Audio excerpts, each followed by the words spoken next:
This here is Penegrig McIntyre, who is going to recite a poem called The Dream of Blind Villain. The Dream of Blind Villain. I wounded him with a 22, straight in the eye for stealing my wife. He betted and wedded her by saying things like, "What's your favorite Subway sandwich? Meatball or chicken?" And 23 minutes after the deacon who spat when he spoke allowed the thief to say, "I do."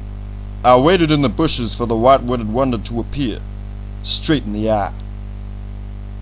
And 24 years later his one good eye closed, in disgust at the labor the blind had imposed. And cynically my old-time celestial princess left Mr. Right when his left eye slammed shut with distress. And 25 weeks after that day I went to the barracks to see a display of guns made to shoot at long wheelbase trucks with price tags that read, "Just $2,000. Only to see upon entering with his back turned to me Mr. Subway at the counter saying, 1303. His intention, I believe, was to take his own life. I hardly could blame him, but wanted to lie. But Subway was angry and up for a brawl, and right at that moment my phone made a call. To itself, quite by fault of the most random kind. I cared not to answer when wanting to hide. But thinking myself just much too paranoid, I said, "Hello there, this is Sigismund Freud." And by the time that strange fault had made itself clear, Mr. Subway remembered the smell of my hair. And though totally blind, he still knew it was me. His Magnum was loaded magnanimously. The storeman said nothing but ran for the floor. Then Subway just fired right at the front door. I had no ammunition but only a knife, and the urge once again to kill my ex-wife. But Subway still fired at me from inside. The shopkeeper was crouching and fitfully cried, beneath the great picture of Charles Milosevic, a local tycoon who once made the town rich. And I ran for Chuck's factory with Subway still chasing. He shot one more time, now hearing me pacing. Those long months of blindness honed his hearing so well. Whenever I sidestepped, he always could tell. Climbing gates with barbed wire tore into my shorts, exposing my camels on the basketball courts. And Subway in some way did scale that high fence. His still-loaded Magnum gave me no defense. But for the knife I held fast in my coat, and I ran far enough to feel quite remote.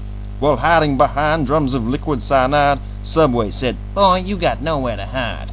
I said, "Listen here, mister, I'm now 50 years old." Subway said, "Fool, you just do what you're told." I said, "Subway, you moron, you'll leave us all dead." Subway said, "Boy, that's just what I intend." And firing at shining great chemical towers, bullets burst metal and combustible powers. The sky turned bright orange, and I leapt off my feet. With no true intention fell down on that street that leads from the towers and furnace on fire to secret small alleys behind more barbed wire. Subway said, "Bastard, you'll pay with your life for daring to end my once perfect eyesight." I said, "Subway, I only just robbed you of one, and that was stigmatic, you pitiful bum. I'm glad that I did it, and don't care if we die. You blind thieving fool, can't you see this cane knife? I'll gut you and rip you and tear out your brain. I won't let you die, but I'll drive you insane. And I'll throw you in vats of sour alkaline grease and liquid strychnine. May you not rest in peace." But Subway stopped talking and fired again. My heart started beating by powers of 10. I ran for the alley and crouched by a wall. Subway still heard me and saw through it all.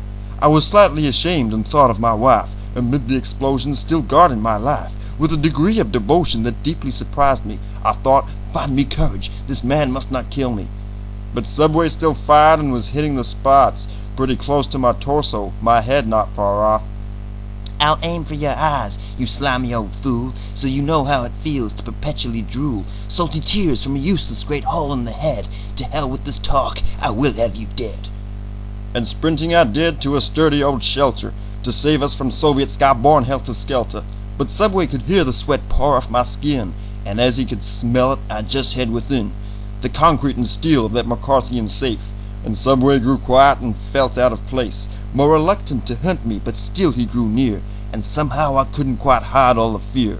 The shelter was dark, and I burrowed within, and stayed stony mute with my knife in the skin of my shaking right hand, constrained to be still. And Subway said, "Boy, I am primed for the kill."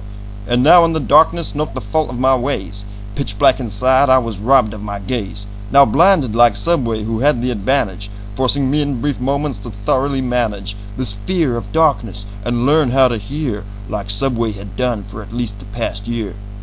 Now equals beneath Charlie's grand fiery trifle Subway smelled sideways and shot with the rifle, but I somehow kept silent and still like a mouse, while inside I felt like a storm-battered house. And the truth came so clearly, how fragile was life. Blind man with the gun started just with a knife. But when Subway presumed I was certainly dead, fluorescent lights flashed to life right over my head. And Subway was blinded so badly by now that even the shadows he could not make out. And moving with speed like a rocket in space, I lifted my knife and looked at his face, throwing the dagger straight into his chest. Watching as stumbling he laid down to rest, my knife still embedded, his lungs ripped apart, and I woke up breathing like hyenas just ran through my heart.